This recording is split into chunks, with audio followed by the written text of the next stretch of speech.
StrayAllDay.com. You're now tuned into the show where you learn the discipline to show up day after day, to do the work, the confidence to put yourself out there boldly and authentically, and the mental toughness to continue showing up, doing the work, putting yourself out there, even when the success you've expected to achieve has yet to be achieved. And on top of all this, you get a huge dose of personal initiative. That is, you go get an energy that moves any one of us, including yourself, to go and make things happen instead of waiting for things to happen. And then we put all this together into a series of frameworks, approaches, insights, strategies, and techniques all underneath the umbrella of one unified philosophy that is called Work on Your Game. My name is Dre Baldwin, also known as Dre All Day, and welcome to the show.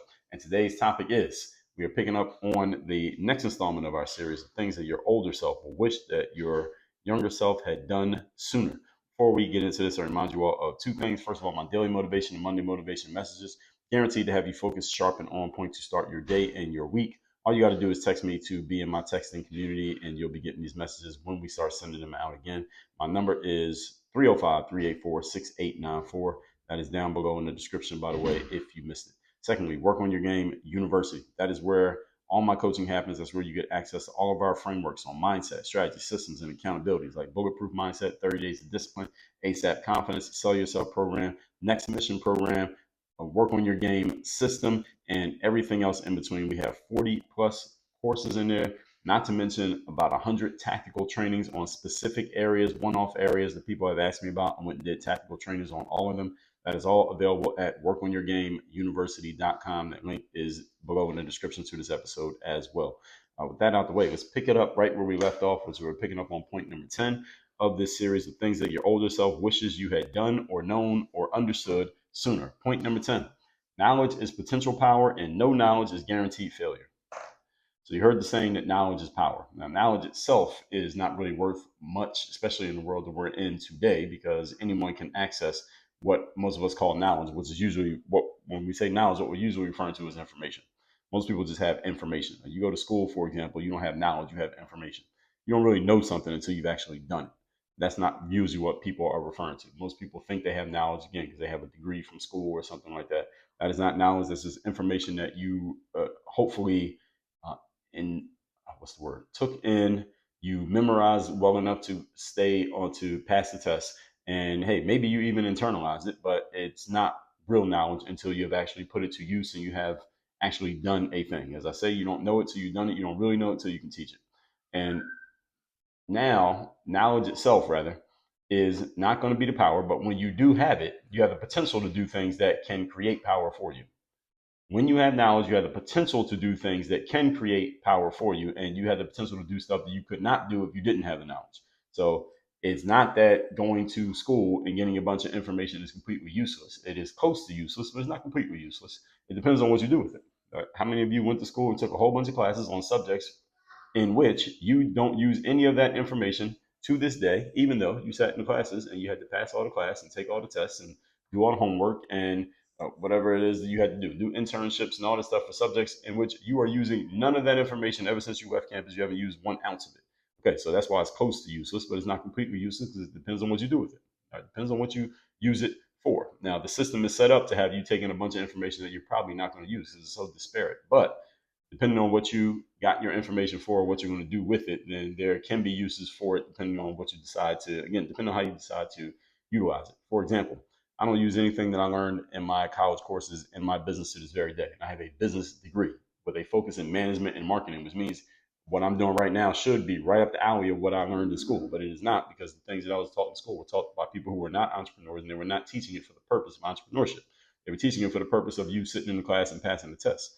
But through my experience in doing that, I still am able to leverage the stuff that I did in school and that I quote unquote learned in school, because I can do something like make content out of it, like I just did, spent the last couple minutes lightweight trashing it, but I will heavyweight trash it in other episodes of the show. Anyway, gathering of knowledge can be useful, and it is useful. It will always be, depending on what the knowledge is and who it's for. The next step, though, is the application of knowledge, which is where power is created. Power is created when knowledge is applied, not when knowledge is received. Let me say that again. Power is created when knowledge is applied, not when knowledge is received. So if you have no knowledge whatsoever, and you're not even accessing it, you're not even receiving it, and or you don't have the discipline to apply the knowledge that you do have, well, you will stay stuck in the same place or you'll go backwards because the world is moving forward. Good news is everyone these days has access to knowledge if you have access to my voice right now. If you can hear my voice right now, you probably have some type of way to access the internet, which means you have a way to access knowledge because there's plenty of it out there. And again, when I say knowledge here, I'm kind of using air quotes. I'm not literally using air quotes, but I mean it in air quotes. It's not knowledge just because you can access information. Just because you can use Google or Chat GPT does not mean you have knowledge. It means you have access to information. That's what it should be called, but most people refer to it as knowledge. So I just want y'all to understand when I use these terms what I mean when I'm saying it. So you have access to the internet, you have access to information slash knowledge, and you have a smartphone probably. Most of you probably have all three. You have internet, you got a computer, you got access to a smartphone. One, two, three. So you have no excuse when it comes to accessing information that most of you call knowledge. The question is, what are you going to do with it once you get it? That's the actual question. Not if you can access it, but what are you going to do with it? Point number 11. Today's topic, once again, is things that your older self will wish that your younger self had known sooner. Number 11. Stop being a pussy and take risks. Number 11, stop being a pussy and take risks.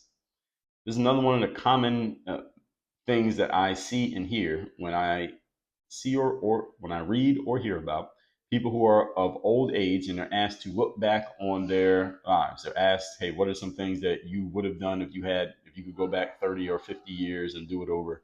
One of the things that they say, and I'm using my own language here, but they regret their unwillingness to take risks in their lives. I said, stop being a pussy and take risks. Same thing though.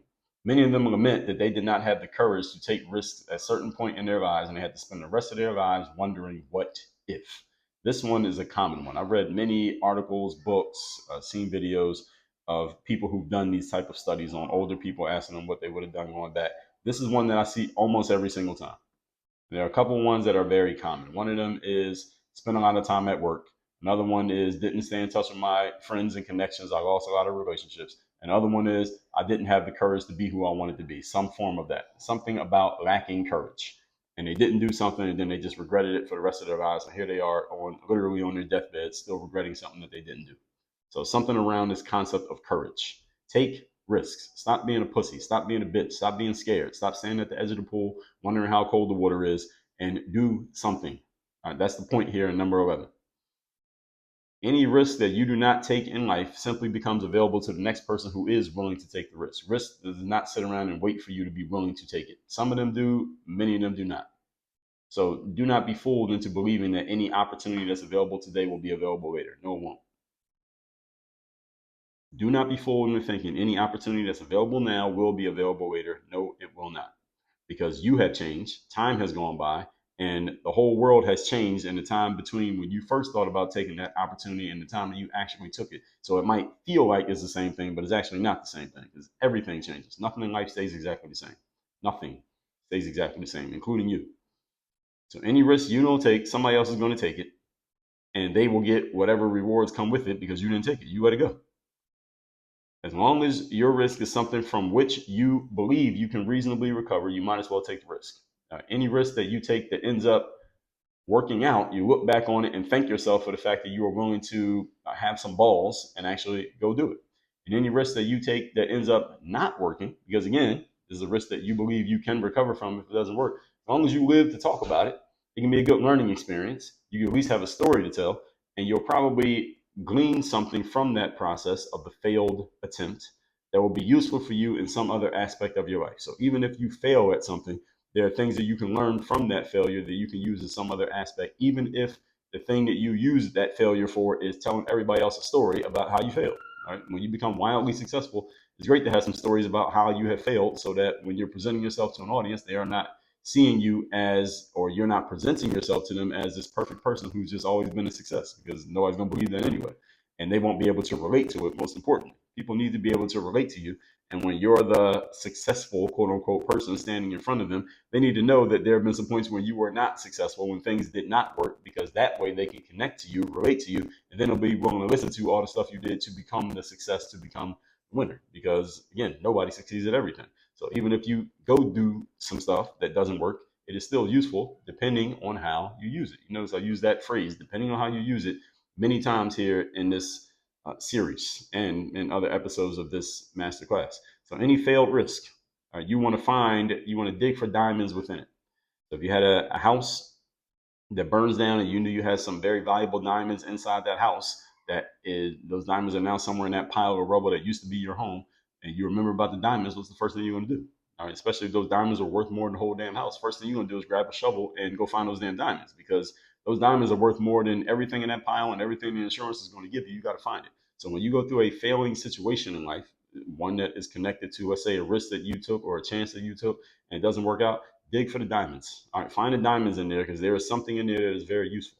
All right, I, as an athlete, only played 1 year of high school basketball, and the 1 year I played on the team, I sat on the bench. I averaged 2 points per game. Anybody who doesn't know the sport of basketball, 2 points is not a lot. That means you made one shot on average every game, the whole game. That was my average as a senior in high school. That's supposed to be my best year. I averaged 2 points per game. So is that a great outcome? No. Is that something that is like a precursor to someone being a great collegiate or professional athlete? Absolutely not. So this failing situation, if you want to call it that, and it would be fair to call that a failing situation, I was able to find the diamonds within it, because the fact that I went on to play in college and then went on to play professionally after that makes the story look even better for me. So I was able to, in that sense, find the diamonds in the story. And it connects directly to everything I talk about here. My whole concept is called work on your game. All right, well, why are you talking about work on your game? Well, let me tell you. I played high school basketball, sat the bench the 1 year I was on the team, averaged 2 points per game. Then I walked on and played in college, and I had a 9 year pro basketball career. Oh, that's interesting. How'd you go from sitting on the high school bench to having a 9 year pro basketball career? Well, I did it through this whole concept that I created called work on your game. So you see how I just took that and then just in 2 minutes explained to you how I took something that looks like you probably don't want to talk about that type of issue and turn it into something that I talk about all the time. All right, you can do the exact same thing in your situation with your failures. It just requires you to think about them a little bit, dig for the diamonds, and ask yourself, where's the benefit in this? All right, where's the use in this? Where are the diamonds within this story? So long as the situation doesn't kill you, might as well go for it, and it will end up benefiting you somehow, with an asterisk. And here's the asterisk: if you use it the right way. Point number 12. Today's topic, once again, is we are continuing our series of things that your older self wishes that you had done sooner or understood sooner. Number 12, create, acquire, and develop assets. Create, acquire, and develop assets. What is an asset? I mean, in a literal sense. Assets are things that put money in your pocket. That's what an asset is. By financial definition, asset puts money in your pocket. So skills are an asset, again, depending on how you use them. You have certain skills that can make money, then using them is an asset. Knowledge, depending on how it's used, is an asset. Relationships, again, depending on how they're used, are assets. Connections and experiences, these are assets. Why? Because you can utilize them to put money in your pocket or to get you whatever other resource you want. It doesn't have to be money, but whatever resource you want, you can use these to get more of the things that you want. Your ability to do certain things and to be in certain places for certain people, those are assets. And when you're able to do that, then you have assets. The more of these you have, the more opportunities and possibilities you create for yourself, and the more flexibility you give yourself as you advance in life. In other words, the more skills and resources and assets you have, the more things you have that can be useful to other people, the more opportunities you give yourself to give value in different places to different people for different reasons, which makes you a more valuable individual. So if I got 10 different skills that I can use in 10 different places, well, there are 10 different reasons somebody might want to call on me, and 10 different places where people may see me as useful, because I got 10 skills in 10 different places. You have one skill in one place, and there's only one thing people will call you for, and there's only one place people will want you. Doesn't mean you can't be valuable. Again, it depends on what that skill is. But at the same time, the more of them you have, the better, because it gives you more opportunities and it gives you more possibilities, and also gives you more options for solving your own problems. It gives you more options for how you can deal with your own issues. Now, think about this. Think if you're a person who has a whole lot of skills but no friends and no connections, no relationships. You have a problem. Okay, well, you got to dig through your own skills to solve the problem, and you also got to use your own time and energy to solve it. But what if you got maybe not as many skills, but you got a whole lot of friends and a whole lot of really good relationships and connections, and you have a problem? Well, you can go through your mental Rolodex and you have 1,000 different people you can call on to help you solve that problem. And you don't have to use your own time to solve it, because all you're doing is going to call on someone else who can use their time and energy to solve the problem for you. And why would they do that for you? Because you have a solid relationship with them. So you see how all this stuff connects? So the more relationships you have, the more skills you have, the more knowledge, the more experience, more how to. All of these things become assets, and you can start to weave them together. You can use this skill plus this relationship to create another asset. So these are all, and you see that happen in, let's say, for example, when people collaborate business wise. I have a skill, you have a skill, we have a relationship. Let's come together and figure out a way that we can both win. Target has people coming to their store for home goods. Starbucks has coffee that people want to buy. Target and Starbucks says, let's collaborate. We're going to put a Starbucks inside the Target. Now, when a customer comes in, they can not only buy the Target home goods, they can also buy Starbucks coffee, and everybody benefits. Starbucks gets a customer that they otherwise wouldn't have had, and Target gets to make a little bit of extra money off some royalties that they get from that Starbucks transaction because they're using Target's location in order to sell their stuff. That is a form of collaboration based on skills plus relationship. Everybody see what I just did there? And again, you can apply this in your own life. So you want to look for as many ways as possible that you can provide value to people, not only yourself, but others. The more skills you have, the more assets rather you have, the more opportunities and possibilities you've created, and the more flexibility you have to advance. If you have only one asset, then you are limited to that one way. If you had 10, then you're limited, quote unquote, to 10 ways. Good news is for most people, we have more assets available to us than we think we do because we just have to, the only thing that limits us is our insight as to what we have that are assets and how we can use them. That's the only real limitation most people have is what assets do you actually have and how can they be used. And this doesn't mean that you're doing something wrong when you have these limits because everybody has these limits. Some people's limits are more limiting than others, but everyone has these limits, which means we all have different ways that we could be using things that we may not even know are assets. And our only limitation, again, is finding out what those things are. So sometimes you may look at the way someone else is using an asset and say, oh, damn, you know what? I have that same asset, but I didn't use it that way. I never thought of that. Or you may see someone using an asset and say, okay, I don't have that asset, but the way that they're using it, I can take these assets over here and use it the same way and create a similar outcome. I've done this many times. I'm looking at things that I saw other people doing and said, okay, I wouldn't do it that way, or I don't have that exact skill, but I could take a frame of what that person's doing and apply it to what I'm doing. All right. So the more of this you understand, the more you realize how many assets you actually have and the different ways in which you can use them. So you want to always be looking to acquire assets in life, and you should always be looking, you should always be willing rather to make the investments that will lead to you having more assets because they pay for themselves in the long run. You pay for them up front, they pay for themselves on the back end. All that said, let's recap. Today's class, we are in the next part of our series of things that your older self wishes you had known and understood sooner. Number 10, knowledge is potential power, but no knowledge is guaranteed failure. All right. Knowledge itself is not power, but when you have knowledge, and knowledge, what most people call knowledge, really just means access to information.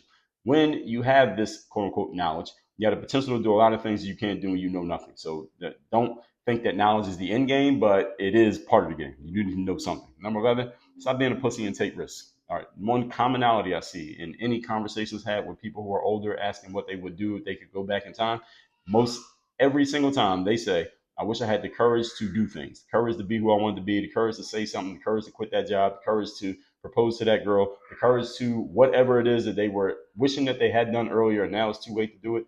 Have the courage to actually do so. And if a risk fails, at least you got a story to tell. Number 12, create, acquire, and develop assets. Assets are things that put money in your pocket. In other words, things that create resources for you without you having to do everything on your own.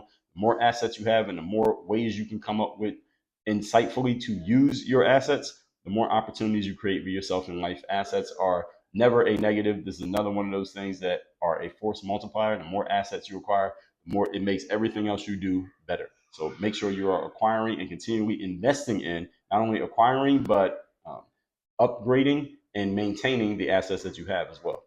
Text me, see you in my text community. Numbers down below in the description, and workonyourgameuniversity.com if you'd like to have me as your direct coach. Our program is based around mindset, strategy, systems, accountability. Get access to all 40 plus trainings, all 100 plus tactical trainings. Have me as your direct coach. Get on coaching calls live with me to ask me your questions, share your challenges. We're focused on performance, consistency of performance, and producing results. If that sounds like you, go to the university, workonyourgameuniversity.com. Work on your game. Dre, all